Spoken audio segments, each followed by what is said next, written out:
Hello అందరికీ. ఈరోజు Rayalaseema special కారం ఎగ్ దోశ. ఈ దోశను ఒక్కసారి తింటే అస్సలు వదిలిపెట్టారండి, అంత రుచిగా ఉంటుంది.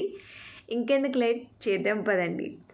ఫస్ట్ ఒక గ్లాస్ మినప్పప్పు, 3 గ్లాసుల రేషన్ బియ్యం తీసుకొని 4 గంటలు నానబెట్టిన తర్వాత ఇలాగా మెత్తగా గ్రైండ్ చేసుకోవాలండి. ఇలాగా గ్రైండ్ చేసుకున్న తర్వాత దోశ పిండిని పక్కన పెట్టుకొని ఎర్రకారం ప్రిపేర్ చేద్దాము.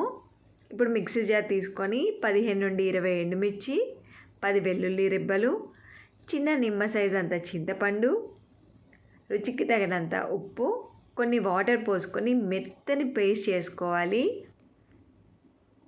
ఇలాగా మెత్తగా పేస్ట్ చేసుకున్న తర్వాత చూడండి, ఇంత మెత్తగా ఉండాలి. ఇప్పుడు మనం తాలింపు పెట్టుకుందామండి. ఒక ప్యాన్ తీసుకొని 3 టేబుల్ స్పూన్ ఆయిల్ వేసుకోవాలి. ఆయిల్ హీట్ అయిన తర్వాత కొద్దిగా ఆవాలు, జీలకర్ర, కరివేపాకు వేసి ఫ్రై అయ్యాక మనం ముందుగా గ్రైండ్ చేసి పెట్టుకున్న ఎండుమిర్చి పేస్ట్ వేసి ఫ్రై చేసుకోవాలి. ఇలాగా ఫ్రై అయిన తర్వాత చూడండి, ఆయిల్ పైకి వచ్చేసింది. ఇప్పుడు మనకి ఎర్రకారం రెడీ అయిపోయింది. ఇప్పుడు మనం దోశ వేసుకుందాము. దోశ పెనం వేడైన తర్వాత ఇలాగ దోశ వేసుకోవాలి. దోశని ఈవెన్గా స్ప్రెడ్ చేసుకోవాలండి.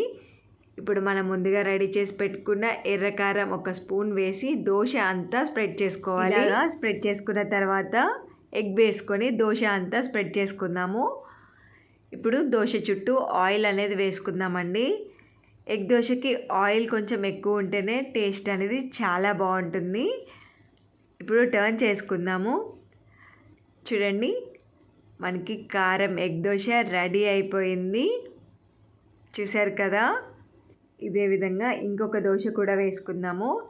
ఇలాగా దోశ వేసుకున్నాక ఒక స్పూన్ ఎర్రకారం, ఎగ్ వేసి దోశ అంతా స్ప్రెడ్ చేసుకోవాలి. మీరు ఫస్ట్ దోశలాగా అయినా వేసుకోవచ్చు, ఇలా కూడా వేసుకోవచ్చు అండి.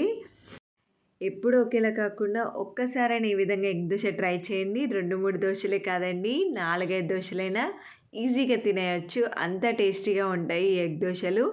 అంతే అండి, రాయలసీమ స్పెషల్ ఎర్రకారం ఎగ్ దోశ రెడీ అయిపోయింది. మీకు కూడా నచ్చిందా? అయితే తప్పకుండా ట్రై చేసి ఎలా ఉందో కామెంట్ చేయండి. అలాగే మరిన్ని వీడియోస్ కోసం నా ఛానల్ని సబ్స్క్రైబ్ చేసుకొని పక్కనే ఉన్న బెల్ ఐకాన్ క్లిక్ చేయండి. Thank you for watching.